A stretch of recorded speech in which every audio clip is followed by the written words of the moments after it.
Super Mario World was a revolutionary game, being the perfect way to show off what the SNES can do. Even more content than Super Mario Bros. 3, visually more impressive to show off that fancy new 16-bit tech, and a whole lot of other stuff like the Cape Feather putting the Super Leaf to shame, and finally being able to save your progress mid-game.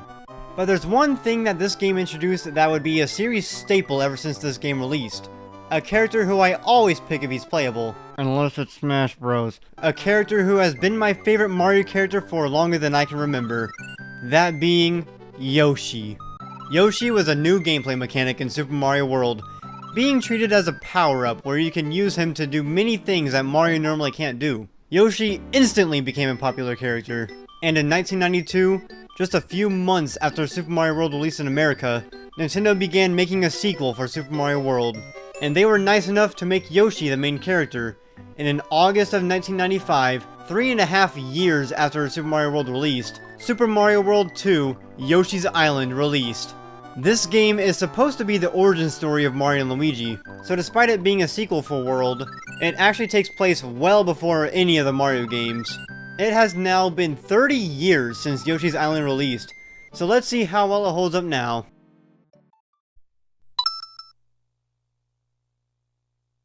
The intro cutscene shows a stork carrying a pair of twins across the sky, but Kamek flies in and steals one of the babies, while the other one falls from the sky into the ocean. Oh no. Oh no indeed. But thankfully that baby so happened to be falling towards an island instead of the ocean, and it was none other than Yoshi's Island. The baby that fell was none other than Mario himself, and he landed on Yoshi's back, and a map fell with him too. And it was the map the stork was using to find the Mushroom Kingdom, but Yoshi has absolutely no idea what it means, so he decides to go to the other Yoshis to figure it out. But while he does that, Kamek is very angry, because he realized that he only caught one of the babies, so he orders his toadies to find the other one on the island. As for why Kamek decided to kidnap the babies is a mystery, but while he does that, the Yoshis meet up, and figured it'd be best to search the island for the baby's home. Welcome to the tutorial of the game. The controls in this game feel very nice. Despite being a sequel to Super Mario World, the way this game works is vastly different from other Mario games. But out of all the spin-off games that gave Mario characters their own games, Yoshi feels the most like traditional Mario games. But Yoshi games still feel like their own thing. Yoshi automatically runs. There isn't a run button, so you just gotta hold forward and he'll sprint. And this is the game that introduced Yoshi's iconic flutter jump. Holding B while in midair will result in Yoshi flutter jumping. You eat enemies with his tongue by pressing Y, just like how you do in the Mario games. But now if you press down after you eat an enemy, you'll make an egg. Eggs are basically used as ammo. When you press A, a cursor will go up and down. And this is the pointer that shows where the egg will be thrown.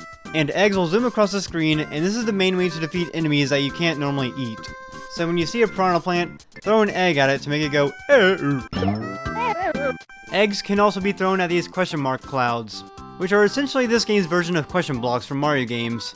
What comes out can be anything, which brings us to the game's main mechanics and collectibles. Collectibles you find in this game can be sorted into two groups: unimportant collectibles and important collectibles. Unimportant collectibles include stuff like 1-ups and coins, while important ones can be stuff like red coins, flowers, and stars. Coins and 1-ups are pretty self-explanatory, and question mark clouds mostly spawn in 1-ups or stars, but they can also affect the level design, like making stairs appear, or platforms to spawn in. And the important collectibles are used for 100% completion. After you beat a stage, you'll be given a score, and depending on how many important collectibles you get, the score will increase. And if you get all 5 flowers, which are basically this game's version of star coins, all 20 red coins, which either Shy Guys hold, or you can just find them in the open, which disguise themselves as normal coins, and 30 stars. And stars are basically your HP.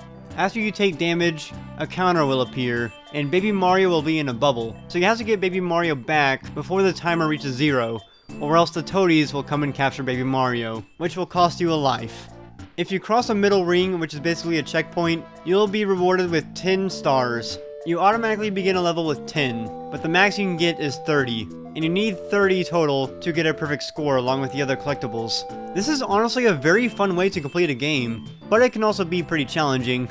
And if you complete them all in a world, you unlock a secret level, and these ones are very hard. The hardest level in the game has got to go to Kamek's Revenge. Speaking of the level design in this game introduced mechanics that would become staples on the Mario series. Those rotating platforms in the new Super Mario Bros. Games, that's from this game. Kamek's magic that make bosses more powerful, that's from this game. The red coins I talked about earlier, that's the same red coins from Mario 64 in the new Super Mario Bros. Games. They even have the same sound effect.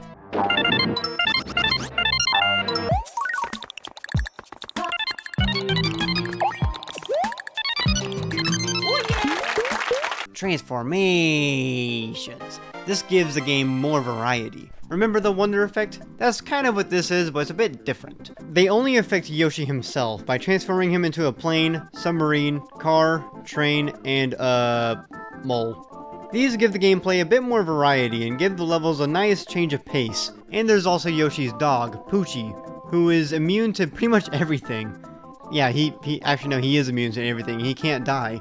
He wasn't in a lot of levels, but he's still a good boy. And can we talk about those visuals, man? Just look how pretty this game is. It's so pretty. These are definitely the best graphics the Super Nintendo can produce. A select few of Super Nintendo games use the Super FX chip, which lets the SNES produce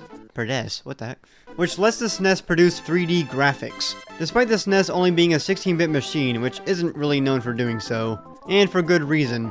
I mean, do you want to play in 15 FPS? But Yoshi's Island is different. This game uses the Super FX2 chip, meaning this is the most graphically advanced game for the Super Nintendo. This game is still pixelated, but there are some sections with 3D models, and the game still maintains a stable 60 FPS. This game also utilizes the SNES's Mode 7 feature really well, making the sprites rotate and move very fluidly.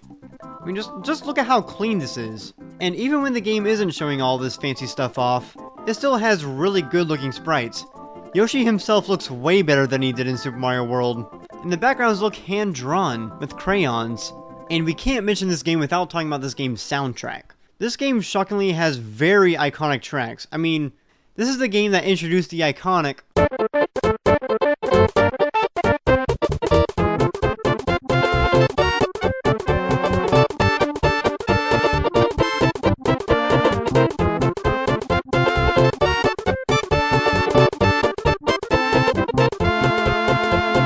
Sadly, there isn't a lot of songs in this game. You'll hear almost every song in the first world. Yikes. But at least what's here is really good. And then we have the bosses, which I know Mario bosses normally aren't good at all, and this is technically a Mario game, but surprisingly, they're very fun, and some are actually kind of hard too. And they're very unique. I mean, the very first boss in this game is Bert the Bashful, who you defeat by taking off his pants.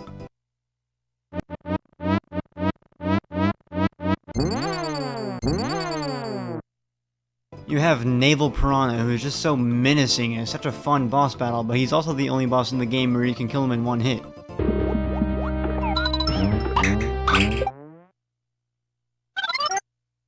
And my favorite boss outside of the final boss, which I'll get to later, is Raphael the Raven. I mean, just look at this.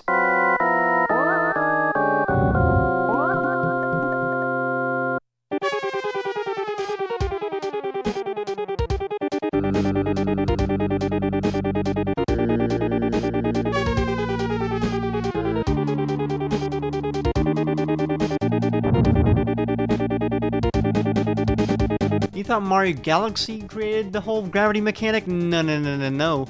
But the final boss? Oh, it's even better. At the end of the final level, we're in a hallway that leads to Bowser's room. And Kamek tries to stop us one last time, but yeah, it didn't go well for him. And while we're in here, Kamek kind of panics a bit, and the noise he makes wakes up Bowser. And he tells Kamek that he's sleepy.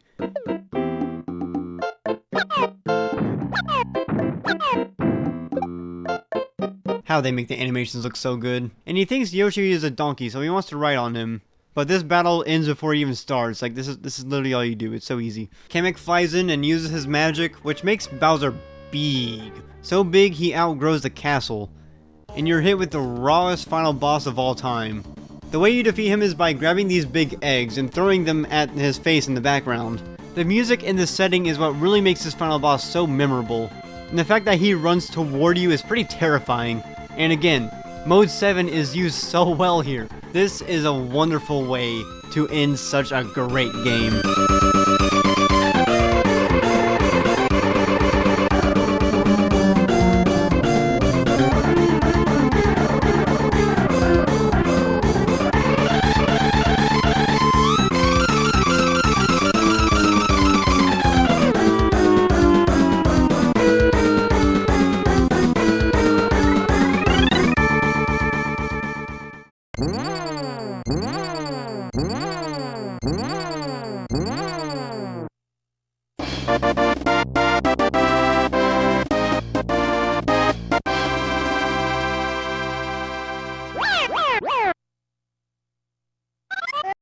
Kamek says that him and Bowser will be back. We save Luigi and the stork can finally take Mario and Luigi to their home, thus ending Super Mario World 2 Yoshi's Island. This is truly a special game, and my second favorite Super Nintendo game, just behind Earthbound. The level design and mechanics are just so dang fun. Only gripes I have are some of the sound effects. I mean, this game can be kind of annoying sometimes. Not every sound effect is bad though. I really like the way how the pipes sound in this game. I love how they go. But other than that, this is a really fun game that I highly recommend picking up. This is just a really solid 2D platformer. It's one of my favorite 2D platformers of all time. This was my favorite 2D platformer for a while, and then I played Pizza Tower and I'm all like, oh, wait a minute though. That is such a good game. I might make a video about that soon. But I would say Yoshi's Island is about on par as Super Mario Bros. Wonder. Both of them have insanely good ideas, and are just overall very fun to play. I give this game a 9.4 out of 10. And with that, I have talked about everything I wanted to with this game. Thanks for watching.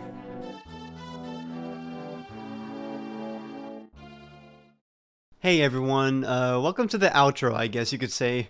I've never really talked beyond the whole thanks for watching thing, but there's just something I wanted to say real quick.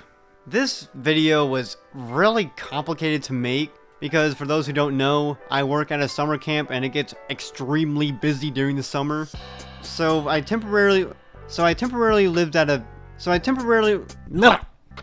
summer I temporarily live there and I have a couple roommates. So being able to record a script is really hard whenever I'm in the same room with other people. So I actually had to come home and do this on my off days. So yeah, that's one reason why it was really hard to make this video. The second reason is the Switch 2. I mean, as I'm recording this, the Switch 2 has only been out for a month. And it's consumed a lot of my time. Mario Kart World is stupid fun. And Donkey Kong Bonanza is just around the corner, so... And on top of that, I got into Guilty Gear, which for years I've wanted to play a traditional fighting game. Oh, well, I did grow up playing Street Fighter 2, but I'm talking about like, you know, modern fighting games. Because the more I play Smash Ultimate, the more I began to dislike it. Unless I'm playing with friends, because there's still some very funny stuff you can do in this game.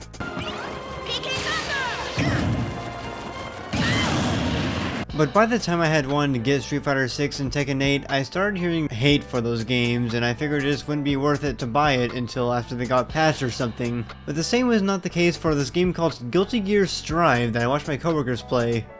And I thought, this game looks so flashy and cool and looks very fun to play.